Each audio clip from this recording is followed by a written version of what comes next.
Ms. Albert, do you see the two individuals sort of in the closest frame to us with their backs turned to us? Two males? Yeah, I know it's kind of hard to see. yeah.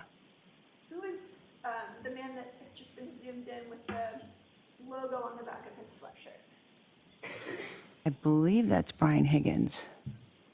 So the person with that sweatshirt is, you said, Brian Higgins? I think, yeah. It's a little hard to tell. Over into the other individual who's standing right next to him. Does that appear to be your husband to the left, kind of in a fighting stance? Yeah, I think so. Okay. Ms. Albert, when your husband drinks, does he often get into sort of these practice sparring, practice fighting stances? Is that common for him? Objection. No, I'm going to allow it. No, I don't think so. So this type of behavior was unusual for him? No, I think they were just fooling around. I don't think there was anything much to it. My question was, is it unusual for you to see him sort of practice fighting? I wouldn't call that practice fighting. I think they were just fooling around. And yeah, maybe I've seen him do that other times, but it was fooling around. They weren't practicing. Let me put this a different way. You do know that your husband is a highly trained fighter, correct? Objection. I'll allow that. Absolutely not. Your husband has no fighting experience whatsoever? A highly trained fighter? No, he's not. He has boxing experience, correct? Objection.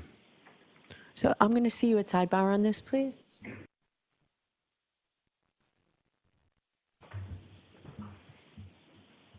Ms. Albert, your husband has boxing experience, correct?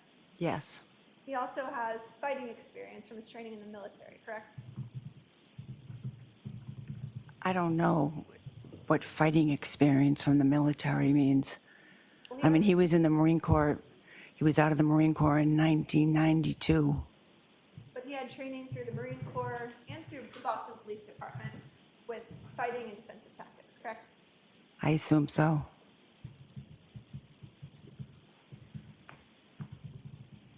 Ms. Albert, you testified earlier that you left the waterfall around, I believe, 11:45. Is that correct? No, I said I think closer to 12. Okay. Could I show you what's been previously marked as Exhibit 53? Your Honor, would I have permission to publish Exhibit 53? Okay. And Mr. Bates, if I could have you start the video at 5:14.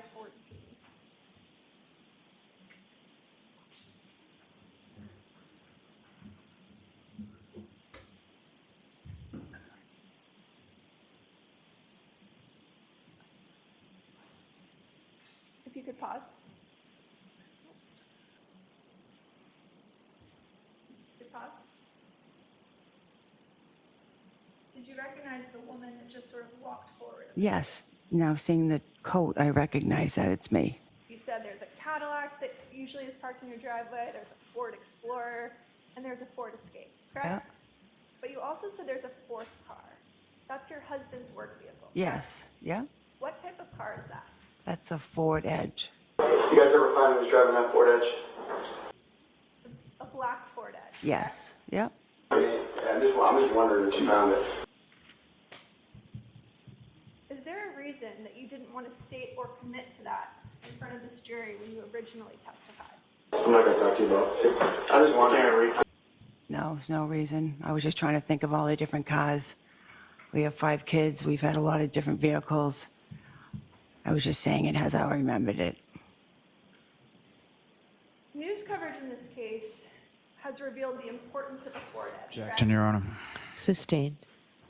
It was found 3 hours. It was seen 3 hours before the cop was found there. So it seems kind of important. But I know this is a priority too, right? Right now I'm booking you and you're in custody, so I'm going to try and get you out of here quickly as I can. I'm just a middleman. Let's do it. In your mind, a Ford Edge has significance to this case, doesn't it? Objection, Your Honor. No, can you answer that? Does a Ford Edge have significance in this case to you? I've heard it talked about. Yeah.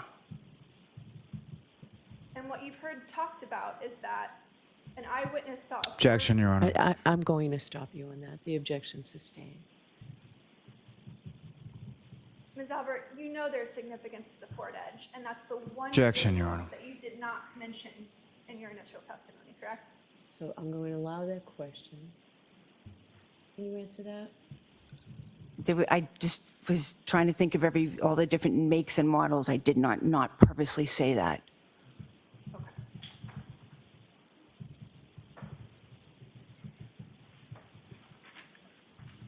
Where did your husband strike that? You testified earlier that you weren't sure exactly where Brian Higgins parked that night when he arrived at your house, correct? Right.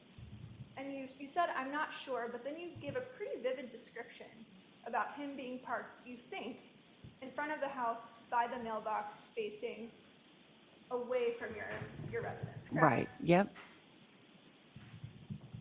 Is that statement something that's from your personal recollection or for something that you've discussed with other witnesses in this case? No, it's from my personal recollection of what I'm pretty sure I remembered. He pulled in first. He backed out so we could pull in, and then I'm pretty sure he pulled out and parked along the curb where the mailbox was. So you haven't discussed that statement with any other witnesses in this case? I don't remember. I don't think so. You testified earlier that when you arrived at 34 Fairview, your son, Brian Albert Jr. was there, Julie Nagel was there, Sarah Levinson was there, and that your nephew, Colin Albert, was also present, correct? Yes. Okay. Can you describe sort of your interaction with Colin Albert when you walked in the door? It was literally, I was coming in. I think we almost bumped into each other. I said, I didn't realize he was there. I said, hey, what are you doing here? He said, oh, I just come by to see Brian, but my ride's on its way. I'm about to leave. And I said, oh, okay. And I said, all right, I see ya. And he just kind of continued on. I think he must have went out the door. So when you first testified, I believe you stated that you saw Colin seated at the table with Brian Jr., correct? When I testified when? Earlier today. I don't believe I said And that. shortly after he got up. No, I don't believe I said that. You never said that he was initially seated with Brian Jr. No, I'm pretty sure I said when I walked in, I immediately saw him. So when you walked in the door, you're saying he was already leaving to go get his ride, correct? He was standing and looked to me like he was getting ready for someone who was coming to pick him up. Got it. And when you pulled up with Brian Higgins and Brian Albert, that all happened around the same time, correct? Yes. And you have never mentioned seeing any other vehicle waiting outside the house for Colin when you arrived, correct? No.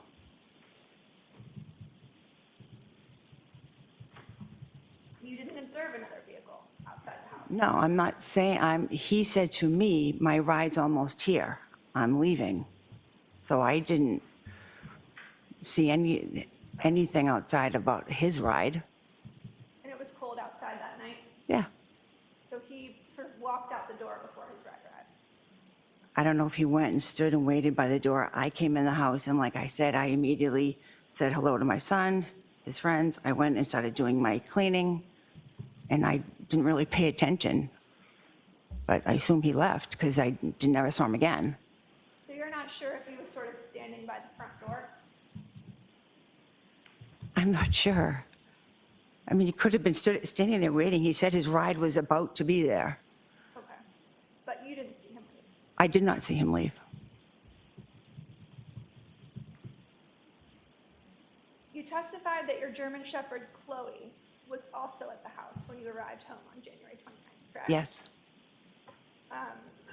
She's a large German Shepherd. Yep, about 70 pounds. She's not great with strangers.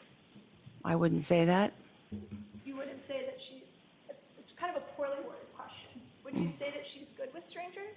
I'd say she's fine with strangers. Fine with strangers, okay. Yep. She's definitely not good with other animals, is she? No, she did not like other dogs.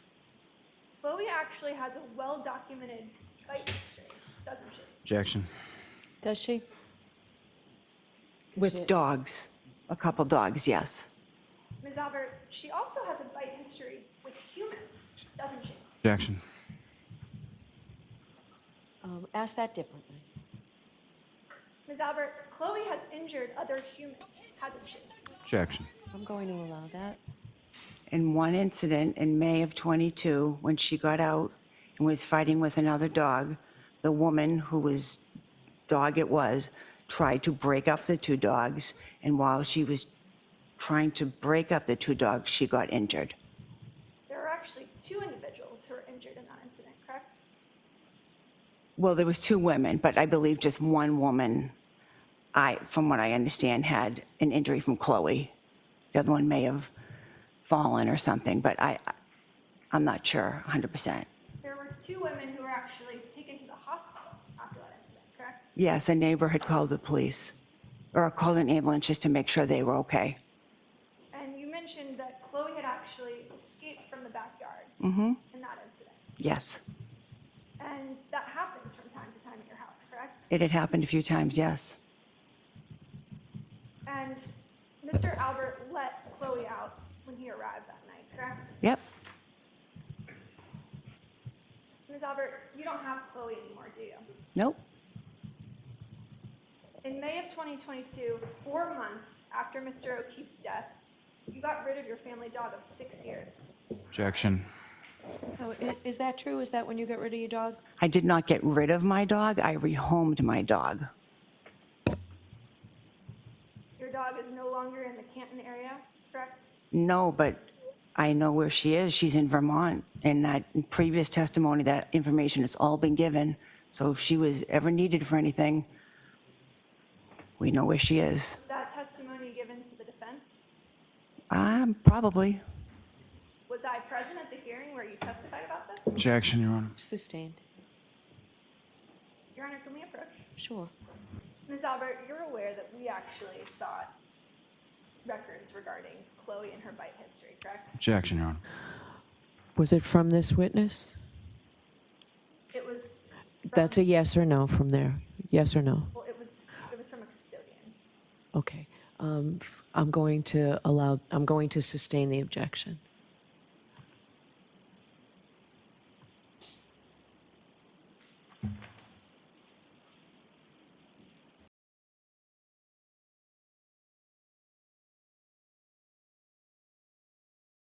I'm going to sustain the objection.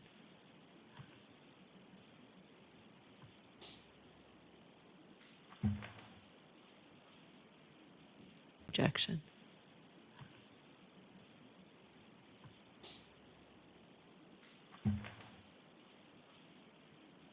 Objection.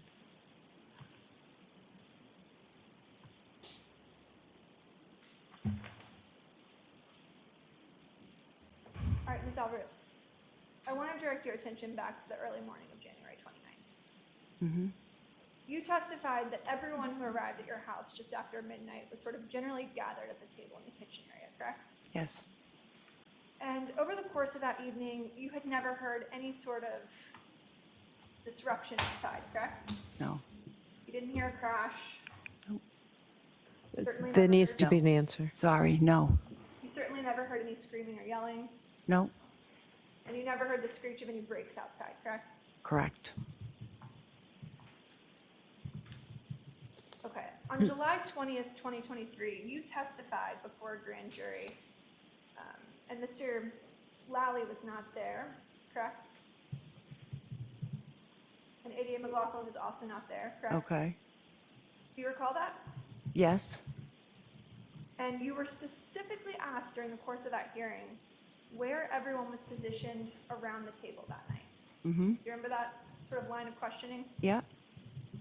And you explained that your sister Jennifer was seated next to Brian Jr. Objection. Is there a And question? to if anyone was driving the ambulance between Fairview and Good Samaritan. You were very specific about kind of how people were seated at that table that night. Do you remember that testimony? You explained that Jennifer was seated next to Brian Jr. and Matt McCabe was across from him. Do you recall that? Yep. But when you were asked where your husband and Brian Higgins were positioned at the table, you weren't able to place them there. Isn't that true? Because I don't believe they ever sat at that table. And what you told the grand jury during that hearing was that at least at one point, they had left the room and they were outside of your view, correct? I'm not sure I said that. the jury that you were cleaning and you weren't sure where they went, correct? Well, initially, when I first came in the house and I was doing my thing, I don't remember exactly where And you, they were. but while you were cleaning, you said, I don't really know what they were doing, but they weren't there, correct? Yes, So you recall your husband and Brian Higgins left your view and went to some other place in the house that evening, correct? they could have. You testified earlier that Brian Higgins left 34 Fairview first, correct? Yes, Then Matt McCabe, Jennifer McCabe, Sarah Levinson, and Julie Nagel left together, correct? yes, And the very last person to leave your house that night, you said today under oath, was your daughter Caitlin, correct? yes, And you said she left your house close to 2 a.m. Is that right? yep. Ms. Albert, that's not what you told Sergeant Lank on January 29th, 2022, is it? I don't recall what I told him. Would it refresh your recollection to take a look at your statement to Sergeant Lank? Sure.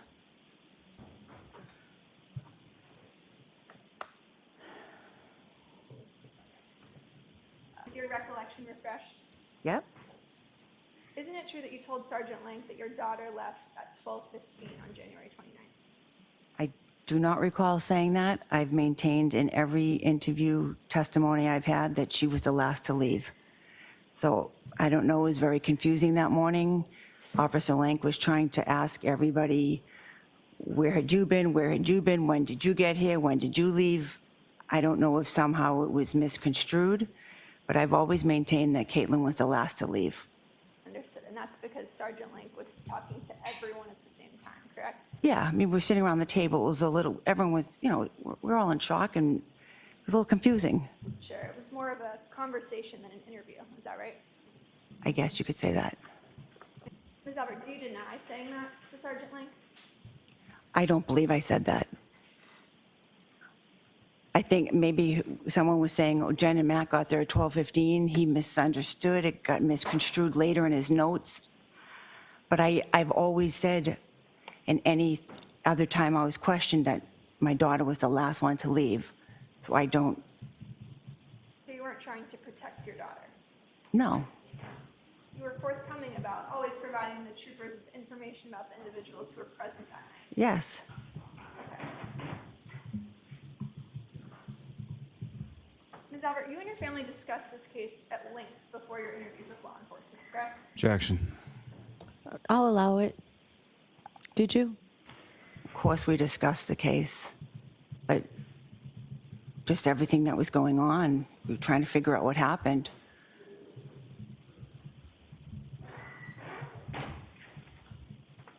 And you testified that you spoke to Trooper Proctor on February 3rd, 2022, is that correct?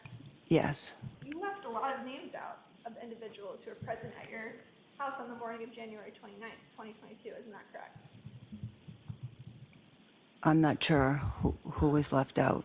Did you tell Trooper Proctor that your son, Brian Albert Jr., was home that night? Was home the night of his birthday, or what do you mean? Yes, the night of his birthday. Well, yeah, he was home with his friends. Did you tell that to Trooper Proctor? I assume I did. So if it wasn't in his report, that would have been his mistake?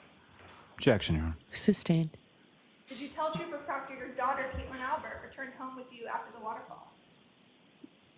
I believe so. Did you tell Trooper Proctor that your son had 2 female friends at your house when you arrived? I believe so. And notably, did you tell Trooper Proctor that Colin Albert was present at your house?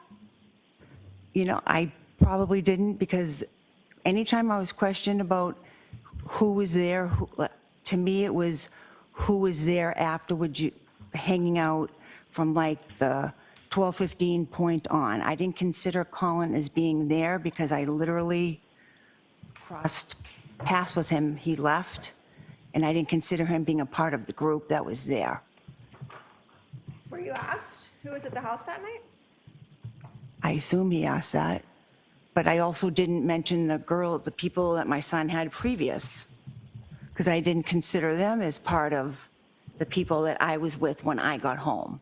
You never mentioned Colin Albert to Trooper Proctor, correct? Correct, And you never mentioned Colin Albert to Sergeant Lang. correct.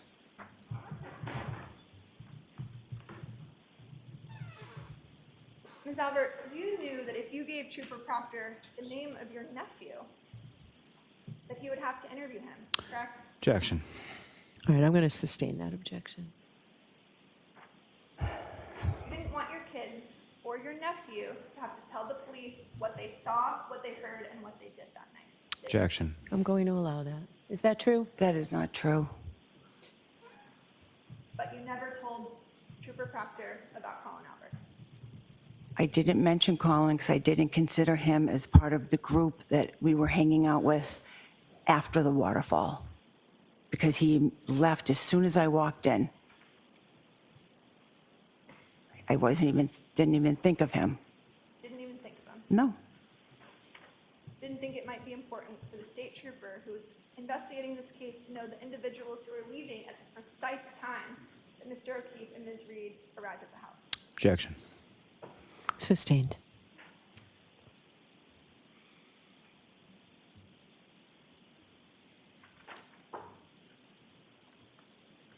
Ms. Albert, what's the first thing you remember waking up to on the morning of January 29th? my sister bombing into my bedroom. And that looks accurate in terms of scale, correct? Yes, Permission to publish? Sure. Your bedroom is in that upper left-hand quadrant, correct? yes, The far left window, that's your bedroom window. yep, Is that right? yep, the two of them. So on January 29th, you had two bedroom windows on the left side of the house that were facing the front lawn where Mr. O'Keefe's body was found, correct? Yes, You're aware that Ms. Reed, Jennifer McCabe, and Carrie Roberts arrived outside your property around 6:04 a.m., correct? yes, Did you hear any fire trucks that morning? I did not, Did you hear any ambulances? I did not, You didn't see the flashing lights of emergency vehicles outside your bedroom window? I did not. My blinds were shut, my curtains were closed. I did not see anything. You testified the very first thing you remember was Jennifer McCabe waking you up in your bedroom. Yes, So- Ms. Albert, what about the two calls that you received from your sister at 6:07 and 6:08 a.m., which were answered? I never answered any phone calls from my sister that morning. You're aware that the Cellbrite records indicated that you answered two calls from your sister. Objection, Your Honor. The, 7 and 6:08 a.m. the objection sustained. Do you know what it is? Well, yeah, I see what it is. Does that refresh your recollection to the two calls you received from your sister on the morning of January 29th? She may have placed those phone calls to me, but I never answered them. You received a call from Jennifer McCabe on January 29th at 6:07:42 a.m. that lasted for 9 seconds, correct? She may have placed a phone call to me. I never answered it. I never spoke to her that morning. You also received a second call from your sister at 6:08:17 a.m. that lasted for 7 seconds, correct? Objection. Go ahead and answer that. It says that, but I never answered a phone call from my sister Jennifer that morning. You're aware that cell phone companies have what are called tolling records, correct? That show if there's a voicemail or something of that nature. Objection, Your Honor. Sustained. Ms. Albert, it's your testimony here today that you never spoke to your sister that morning. I never spoke to my sister on the phone that morning. Who else was in your bedroom that morning? Me and my husband. You and Brian Albert were the only two individuals who could have answered those calls that morning, correct? We're the only two people in the room, besides the dog. Ms. Albert, you testified that Jennifer McCabe woke you up around 6:45 a.m., correct? I believe I said between 6 and 6:30, but could have been That 6. was what woke you up, correct? Yes, She obviously had access to the house. yes, The door wasn't locked. nope. That's sort of a typical practice for you. Yeah, it was just sometimes with the kids, the last one in, supposed to lock it, they didn't, it just wasn't always locked. And inside your house, you had plenty of blankets and other items that could have been comfort to a man laying in the snow, correct? Yes. Objection, Your Honor. So as to that form, I'm going to sustain the objection. You can ask the question a different way, Ms. Little. Ms. Albert, you had blankets inside of your house that could have helped someone who was freezing outside. Objection. So I'm going to sustain the objection. You can ask a shorter form of that question.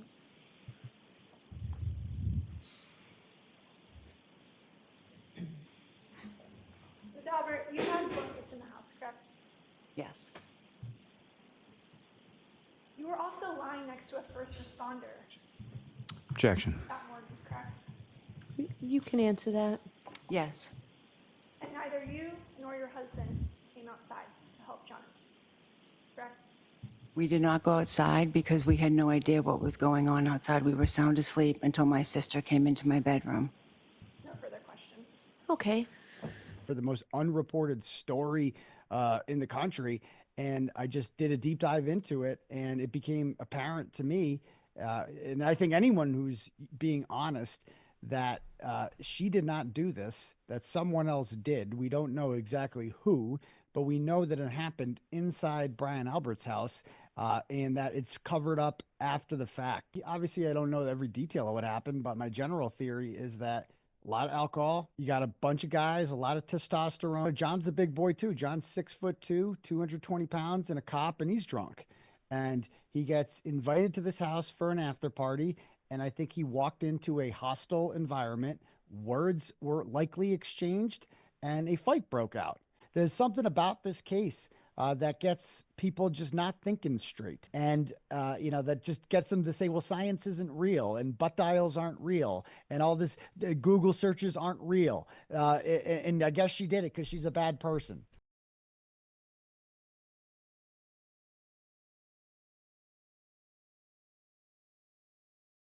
Planting pieces of her SUV taillight at the scene. Is there any doubt in your mind that Michael Proctor might have framed Karen Reed? No doubt whatsoever in our mind. No doubt whatsoever, and the evidence shows that. The investigations show that.